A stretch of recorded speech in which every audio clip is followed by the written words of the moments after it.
Puji Tuhan, mari kita akan sama-sama berdoa untuk mendengarkan kebenaran firman Tuhan. Bapa kami yang di surga, kami bersyukur pada pagi yang indah ini, kalau Tuhan berikan kesempatan dalam hidup kami untuk bersama-sama mendengarkan kebenaran-Mu.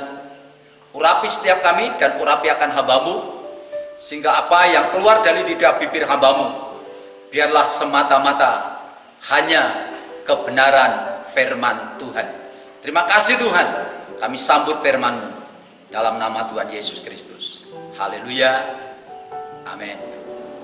Salam Bapak Ibu Saudara yang dikasih Tuhan, bagaimana kabarnya? Tentunya baik-baik saja dan luar biasa, karena Tuhan Yesus beserta dengan kita semua. Puji Tuhan, kalau Tuhan masih memberikan kesempatan pada kita untuk berkumpul, memuji dan menyembah Tuhan, terlebih untuk mendengar firman Tuhan. Mari kita akan bersama-sama membuka Alkitab kita yang ada dalam Kisah Para Rasul pasal yang ke-2 ayat yang ke-41 sampai ayat yang ke-47. Demikian firman Tuhan. Cara hidup jemaat yang pertama, orang-orang yang menerima perkataannya itu memberi dirinya dibaptis, dan pada hari itu juga mereka bertambah kira-kira 3.000 jiwa. Mereka bertekun dalam pengajaran rasul-rasul dan dalam persekutuan, dan mereka selalu berkumpul untuk memecahkan roti.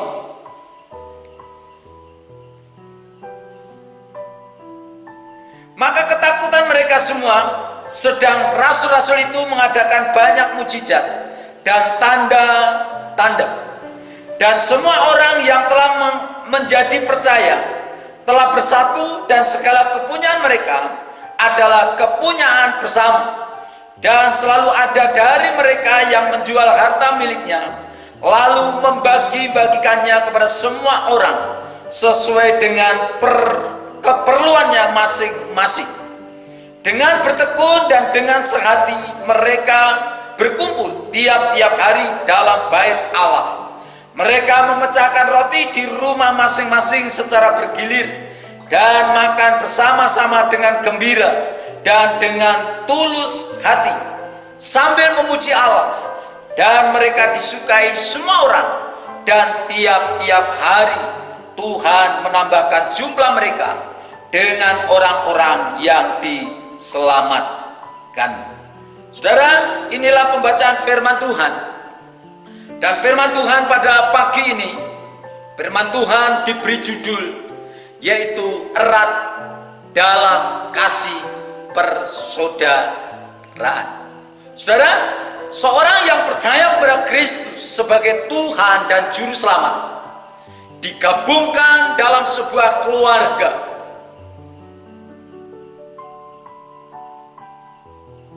Mereka yang tidak dilahirkan secara jasmani tetapi secara rohani, dan mendapatkan saudara-saudara seiman di dalam tubuh Kristus, dan hubungan satu dengan yang lain diikat oleh kasih persaudaraan yang contohnya dapat kita lihat dalam kehidupan jemaat yang mula-mula.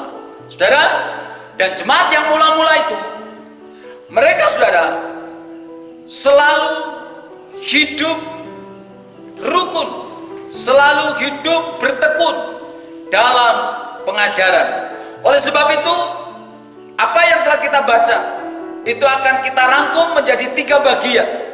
Yang pertama saudara, bahwa jemaat yang mula-mula itu, yang pertama adalah bertekun dalam pengajaran, yaitu dalam ayat yang ke-42.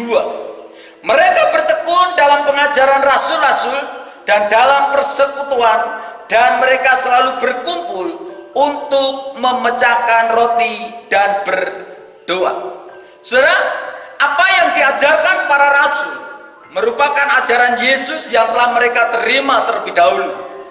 Dan pengajaran inilah yang mengikat mereka satu dengan yang lain, karena berasal dari satu sumber yang sama. Dalam terang Roh Kudus, mereka dengan tekun belajar akan kebenaran dan bersama-sama mendapatkan pertumbuhan rohaninya, sehingga mereka akan tetap hidup dan mereka tetap bertekun untuk pengajaran akan rasul-rasul itu. Demikian pula dalam kehidupan setiap kita, khususnya umat-umat yang telah dimenangkan oleh Tuhan. Kita juga perlu menyadarkan diri kita.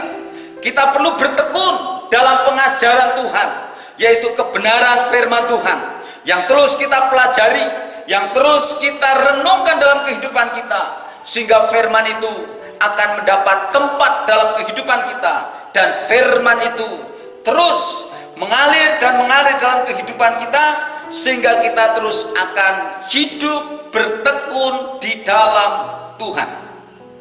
Saudara, bertekun dalam pengajaran berarti, saudara, kita harus hidup beribadah dan berdoa kepada Tuhan.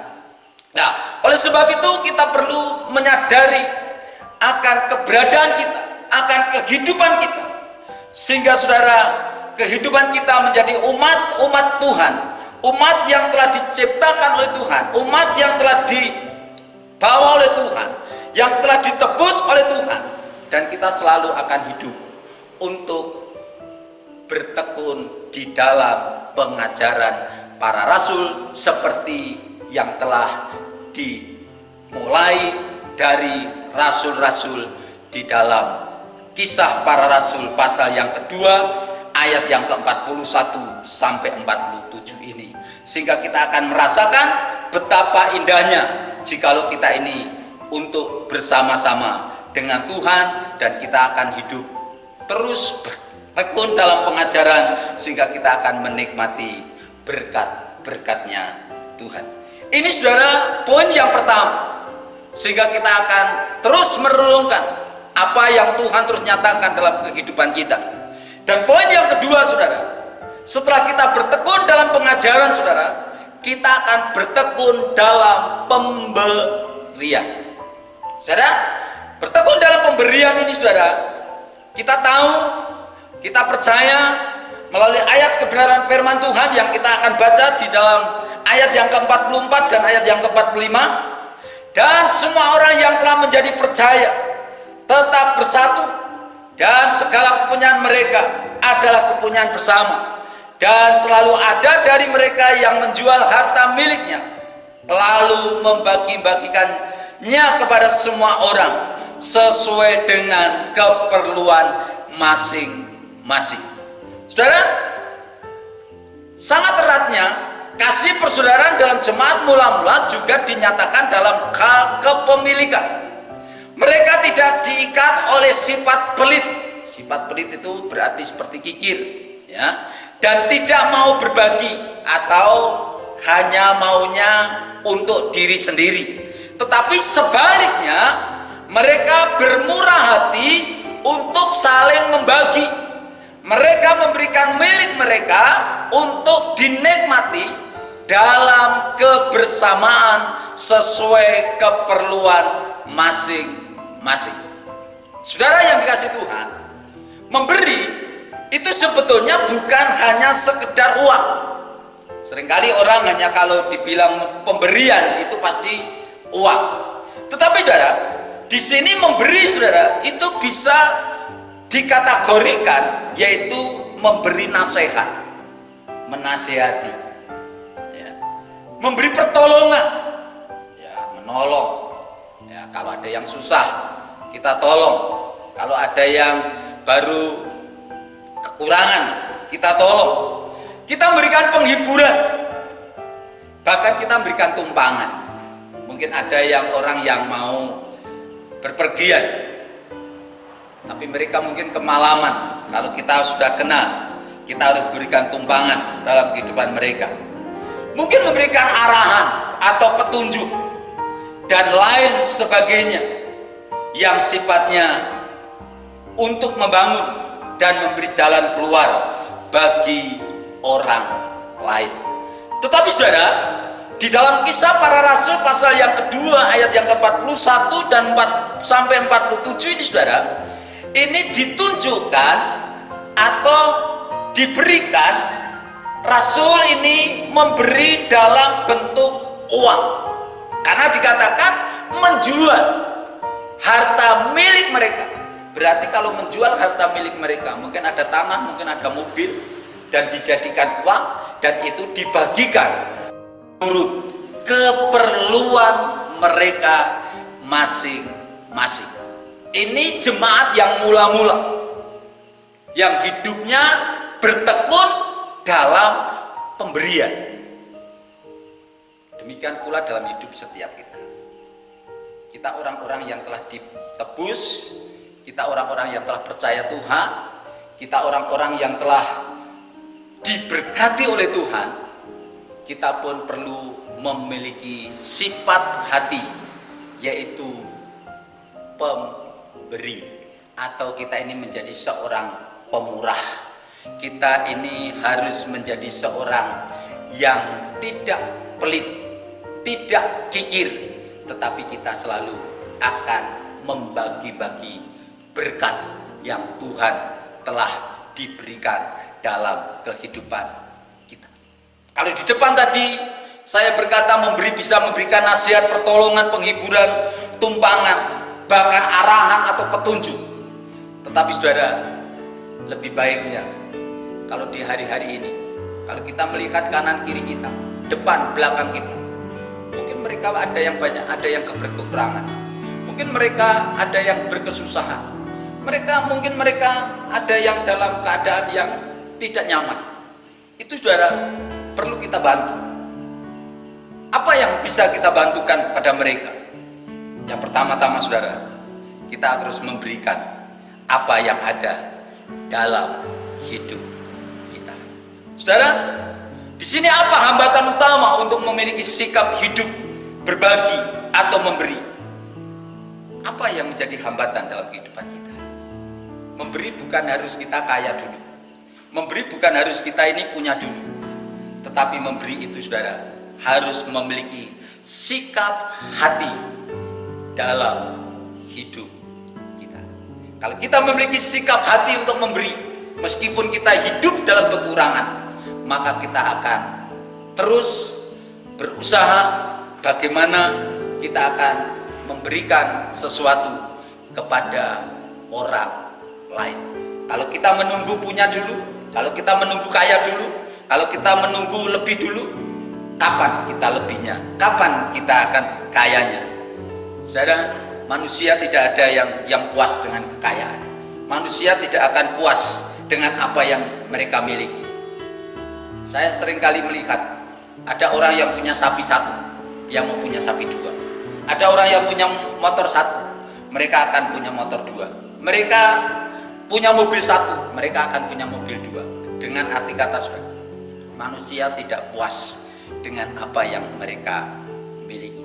Dan jikalau kita memiliki hati untuk memberi, kalau kita menunggu kita kaya, kalau kita menunggu kita cukup, berarti saudara kesempatan untuk memberi itu tidak akan ada dalam kehidupan kita. Itu yang seringkali menjadi hambatan dalam kehidupan kita. Kalau kita ingin menolong orang lain, kita harus lebih dahulu ditolong orang lain. Kalau kita akan memberi kepada orang lain, kita berkata, aku supaya cukup dulu, supaya aku juga bisa membagi kepada orang lain. Oleh sebab itu, saya mengajak, menghimbau jemaat Tuhan, baik yang ada pagi ini, mari kita selalu bertekun dalam pemberian kita. Apapun pemberian kita, apapun yang kita kerjakan, dan semuanya itu saudara untuk kebaikan orang lain, untuk hormat kemuliaan bagi nama Tuhan. Saudara, itu yang harus kita lakukan dalam kita hidup, berbagi dengan orang lain. Saudara, dan yang ketiga saudara, yaitu bertekun dalam persekutuan.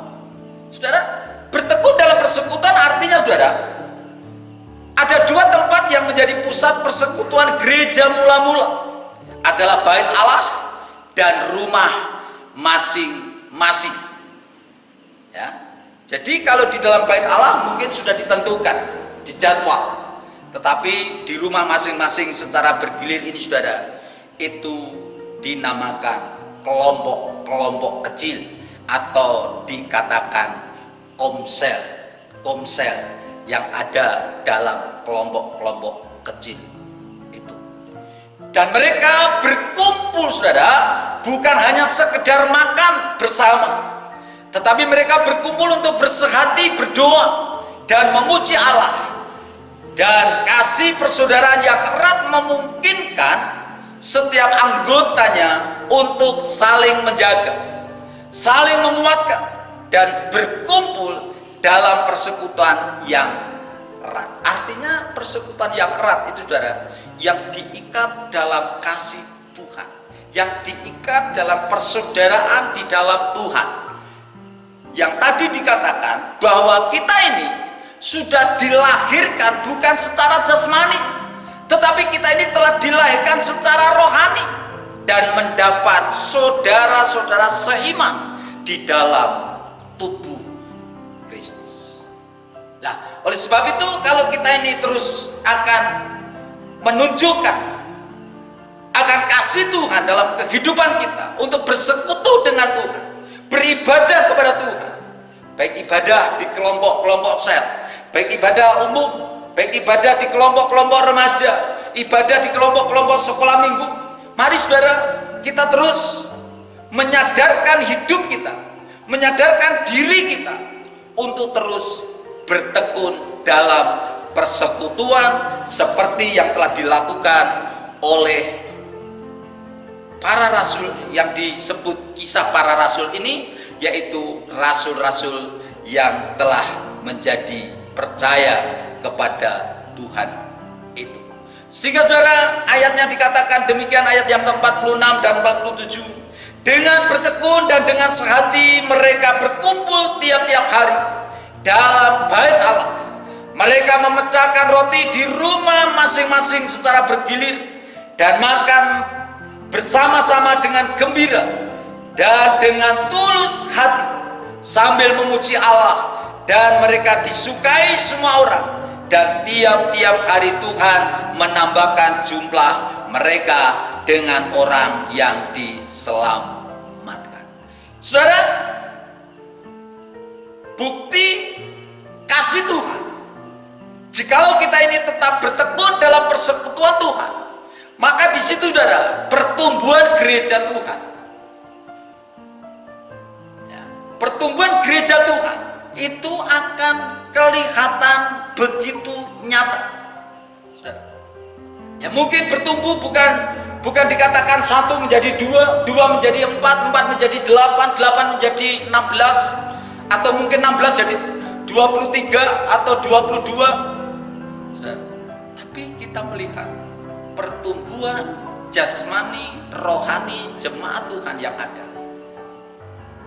Sehingga pertumbuhan rohani jemaat yang ada, saudara, itu akan dilihat. Sehingga mereka ini saudara akan menjadi contoh. Mereka akan menjadi satu gambaran hidup orang yang percaya kepada Tuhan. Sehingga banyak orang akan menyaksikan mereka. Dan orang-orang yang menyaksikan kita ini saudara, mereka akan tertarik. Dan mereka akan bertobat. Dan mereka akan percaya kepada Tuhan. Dan di situ mereka akan diselamatkan oleh Tuhan. Oleh sebab itu, mari kita akan terus meyakinkan hidup kita untuk terus bertekun dalam persekutuan-persekutuan ini saudara.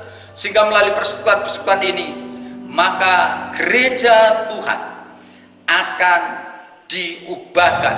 Gereja Tuhan akan ditambah-tambahkan umat-umat yang percaya kepada Tuhan, dan gereja Tuhan akan menjadi lebih maju, lebih bertumbuh, sehingga bukan hanya bertumbuh secara ke dalam, tapi kita juga akan bertumbuh secara di luar. sehingga jemaat Tuhan akan bertumbuh dan berkembang bagi hormat kemuliaan bagi nama Tuhan kita Yesus Kristus. Haleluya. Amin.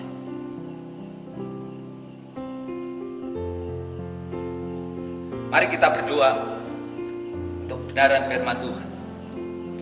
Kami bersyukur kepadamu ya Tuhan, sebab kami telah dengar akan firman-Mu, dan firman-Mu yang kurang sempurna ini sempurnakan melalui kuat kuasa Roh Kudus-Mu ya Tuhan. Dan hamba-Mu selesai untuk berkata-kata, tetapi firman-Mu tidak pernah selesai. Firman-Mu terus melinang-linang, firman-Mu terus ada dalam kehidupan umat-Mu. Dan firman-Mu ini Tuhan yang terus akan berikan kekuatan demi kekuatan dalam hidup kami, dan firman-Mu akan berikan penghiburan demi penghiburan dalam hidup kami, sehingga kebenaran firman-Mu itu terus ada dalam kehidupan setiap kami. Terima kasih Tuhan, terima kasih. Sebentar kami akan tinggalkan tempat ini, kami akan pulang ke rumah kami masing-masing. Kekasih Tuhan, mari kita akan terima berkat Tuhan. Kiranya kasih karunia Tuhan di dalam kasih Tuhan Yesus Kristus akan menyertai Bapak Ibu Saudara, akan menolong Bapak Ibu Saudara. Oleh sebab itu terimalah berkat yang datangnya daripada Allah Bapa, Allah Anak, Allah Roh Kudus di dalam nama Tuhan Yesus Kristus. Terima kasih. Haleluya. Amin. Salam, selamat pagi, Tuhan memberkati.